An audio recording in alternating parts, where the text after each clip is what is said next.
જી મોરબીના રવાપર ગામના જે ફરિયાદી જે છે તેઓએ 25/12/2025ના રોજ પોલીસ સ્ટેશનનો સંપર્ક કરેલો હતો, જેમાં તેઓ આજે હની ટ્રેપિંગના ગુના બાબતે થોડો ગુનો નોંધાવો કે કેમ ફરિયાદ આપવી કે કેમ એ બાબતે થોડા અસમંજસમાં હતા. ત્યારબાદ પોલીસે તેઓને વિશ્વાસમાં લઈ ફરિયાદ આપવાનું કહેતા આ આખું જે પ્રકરણ છે તેનું પોલીસને તેઓએ વિગતવાર વર્ણન કર્યું,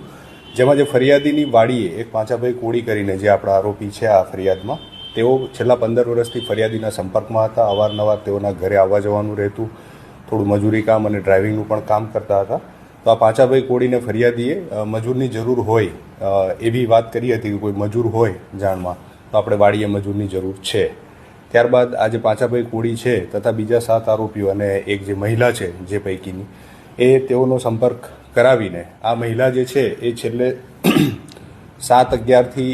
7/11, 8/11, 9/11 આ બધી તારીખોએ વારંવાર આ જે ફરિયાદી છે તેઓની સાથે ટેલિફોનિક વાત પણ કરી, સંપર્કમાં પણ આવ્યા અને ત્યારબાદ એકચ્યુઅલ જે બનાવ છે એ 11/12/11 ડિસેમ્બરના રોજ બપોરના અરસામાં આજે ખુશીબેન, જેમનું નામ આપણે ફરિયાદમાં લીધું છે, અસલ નામ જાણી શકાયેલ નથી, પરંતુ તે જે બેન છે તેઓએ આ ફરિયાદીને પાછળથી પકડી લઈ બાથમાં ભીડીને અને બીજા જે એના સાગરીતો છે તેઓ એના અશ્લીલ ફોટો વિડીયો તેઓના ઉતારી લઈને પછી એમને બ્લેકમેલ કરવાનું શરૂ કર્યું હતું.